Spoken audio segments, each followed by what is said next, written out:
제복이 존중받는 사회를 위해서 노력하는 유튜버 멋진 창창입니다.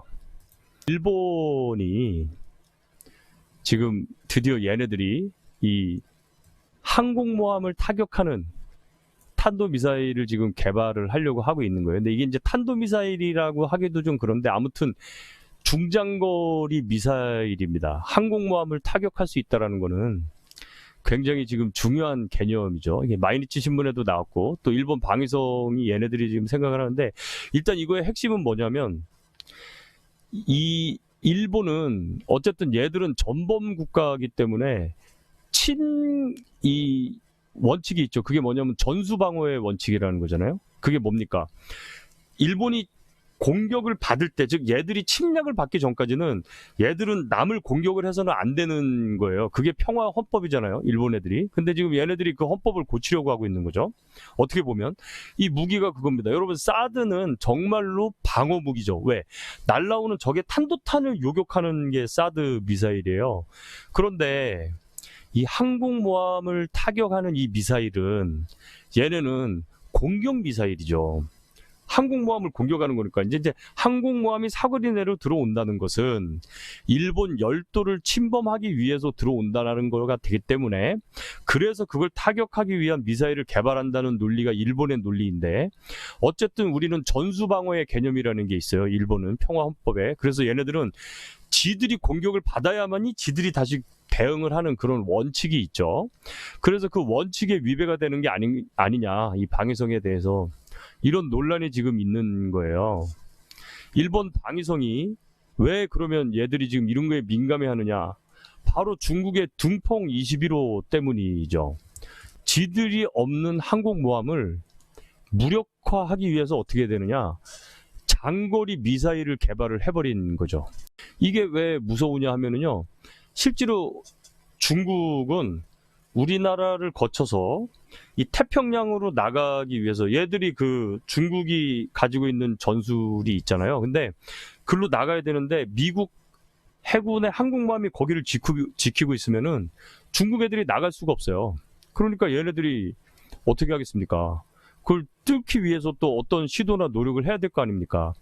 얘네들이 잠수함이 좀 힘이 좋으면 그걸 뚫고 나갈 수가 있겠죠. 물속으로 들어가니까. 그런데 얘네들이 잠수함 기술이 아직 그렇게 발달을 해 있지가 않는 거예요.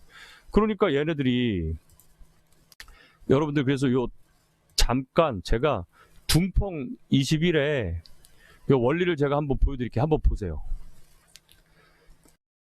자, 이 둥펑 21이 발사가 됐습니다. 그러면은 얘네들이 이제 대기권을 넘어서 올라가요. 그래가지고 2단 로켓으로 돼 있습니다. 그래서 1단 로켓을 분리하고, 왜냐하면 연료 다 썼는데 그 로켓 달고 다니면 무겁고 저항만 생기겠죠. 그래서 일단 떨고 내는 거예요. 그 다음에 이제 2단으로 날아가게 되죠.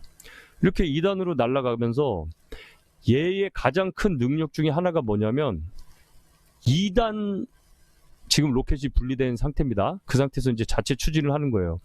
얘네들의 가장 장점이 뭐냐면 이동 표적을 때릴 수가 있다는 겁니다. 그러니까 이동 표적을 때린다는 건 왜 장점이냐? 미사일도 아무리 미사일이 속도가 빠르더라도 500km 이상 정도 먼 거리에 있으면은요, 이 탄도 비행 시간이 대략 5분에서 10분 정도가 걸려요. 각각의 시간에 따라서. 근데 이놈이 지금 보는 것처럼 탄두에 이 추력 편향 장치를 달아가지고, 이걸 이제 DAX라고 합니다. Diversity Attitude Control System이라고 해요. 이걸 DAX라고 합니다. 그러니까 공중에서 이렇게 타타타타타 움직이면서 피하는 거죠. 그러니까 요격 미사일이 날라오면 잽싸게 탁탁탁탁 피해서 날아가는 거예요. 그런 식으로 해가지고 표적을 향해서 이제 가는 거죠. 이게 이제 마지막 탄두가 표적을 향해서 가는 겁니다. 그러면은 이지스 체계가 있는 함정도 당연히 날라오는 탄두에 대한 교전을 하겠죠. 바로 사드나 SM-3 같은 미사일이 거기에 해당이 되는 거예요.